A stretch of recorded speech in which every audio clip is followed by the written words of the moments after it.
Corona संकट की वजह से इस वक्त कच्चे तेल की डिमांड आधे से ज्यादा कम हो गई है।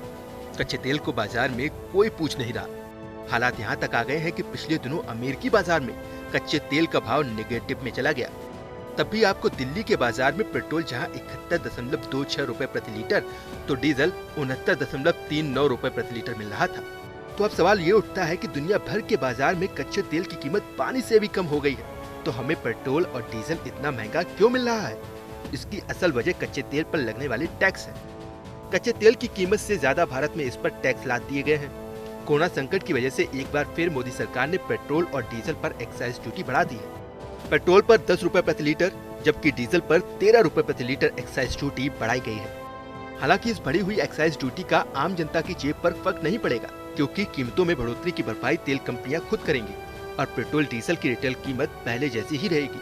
हालांकि इस बढ़ोतरी से केंद्र के राजस्व में भारी इजाफा होगा और दुनिया में कच्चे तेल की कीमतों में आई कमी का फायदा जनता को नहीं मिल पाएगा। भारत अपनी जरूरत का 85% कच्चा तेल आयात करता है। जाहिर है कि यदि विदेशी बाजार में कच्चा तेल महंगा होता तो घरेलू बाजार में पेट्रोल डीजल महंगा होगा और कच्चा तेल सस्ता होता तो पेट्रोलियम उत्पाद सस्ता होता है, तो ये सस्ता होगा। लेकिन अभी ऐसा दिख नहीं रहा है। यहाँ आपको पेट्रोल और डीजल के अर्थशास्त्र को समझने की जरूरत है। जब कच्चा तेल सस्ता हुआ है, सरकार ने एक्साइज ड्यूटी बढ़ाकर अपना खजाना भरा है। नवंबर 2014 से जनवरी 2016 के बीच केंद्र सरकार ने 9 बार एक्साइज ड्यूटी बढ़ाई और सिर्फ एक बार राहत दी। ऐसा करके साल 2014 और 15 और 2018 और 19 के बीच केंद्र सरकार ने तेल पर टैक्स के जरिए 10 लाख करोड़ रुपए कमाए। वहीं राज्य सरकारें भी इस बहती गंगा में हाथ धोने से नहीं चुकी। पेट्रोल डीजल पर वैट ने उन्हें मालामाल कर दिया। साल 2014 और 15 में जहां वैट के रूप में 1,30,000 करोड़ रुपए मिले, तो वहीं 2017 और 18 में ये बढ़कर 1,80,000 करोड़ रुपए हो गया। इस बार भी जब कीमतें घटनी शुरू हुई तो केंद्र सरकार ने इस पर टैक्स बढ़ा दिया। जब आप 71 रुपए लीटर की दर से पेट्रोल खरीदते हैं तो सारा पैसा पेट्रोल कंपनियों को नहीं देते।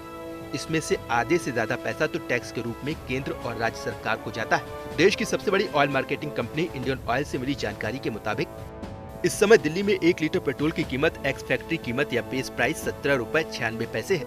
इसमें केंद्र सरकार एक्साइज ड्यूटी के रूप में 32 रुपए 98 पैसे, ढुलाई खर्च 32 पैसे, डीलर कमीशन 3 रुपए 56 पैसे और राज्य सरकार का वैट 16 रुपए 44 पैसे होता है। राज्य सरकार का वैट डीलर कमीशन पर भी लगता है। कुल मिलाकर पेट्रोल की कीमत 71 रुपए 26 पैसे हो जाती है। इसमें केंद्र और राज्य सरकार का टैक्स 49 रुपए 42 पैसे है, यानी 18 रुपए के पेट्रोल पर 49 रुपए का टैक्स लगता है। ऐसा नहीं है कि सिर्फ पेट्रोल पर ही भारी भरकम टैक्स लगता है, सरकार डीजल पर भी टैक्स वसूलने में पीछे नहीं है। दिल्ली में 1 लीटर डीजल की एक्स फैक्ट्री कीमत या बेस प्राइस 18 रुपए 49 पैसे है। इस पर प्रति लीटर ढुलाई खर्च 29 पैसे है। केंद्र सरकार की एक्साइज ड्यूटी 18 रुपए 78 पैसे, डीलर कमीशन 2 रुपए 52 पैसे और राज्य सरकार का वैट 16 रुपए 26 पैसे पड़ता है। इस तरह से इसकी कीमत 69 रुपए 39 पैसे हो जाती है। इस पर केंद्र और राज्य सरकार का प्रति लीटर टैक्स 48 रुपए है। इन आंकड़ों से साबित होता है कि भारत की सरकारें अपना खजाना भरने के लिए पेट्रोल और डीजल का सहारा ले रही हैं। आज दुनिया में भारत में पेट्रोल और डीजल पर सबसे ज्यादा टैक्स लगता है। अमेरिका में तेल पर 19% टैक्स लगता है, जबकि कनाडा में 33%, जापान में 47%, जर्मनी में 63% टैक्स पेट्रोल और डीजल पर लगता है। लेकिन भारत में पेट्रोल और डीजल पर 69.3% टैक्स लगता है। यानी पेट्रोल और डीजल पर भारत में सबसे ज्यादा टैक्स लगता है। टैक्स की मार की वजह से पेट्रोल की कीमत 3 गुना हो जाती है। ऐसे में सवाल ये है कि आम जनता को सस्ते कच्चे तेल का फायदा कब मिलेगा? इस बार कोरोना के नाम पर, कभी इंफ्रा के नाम पर पेट्रोल डीजल पर टैक्स बढ़ता रहता है। जब कच्चे तेल की कीमत गिरती है तो सरकार अपना खजाना भरने की जुगत लगा लेती है, लेकिन आम आदमी की जेब कब भरेगी? ये वो सवाल है जिसका इंतजार पूरा देश कर रहा है।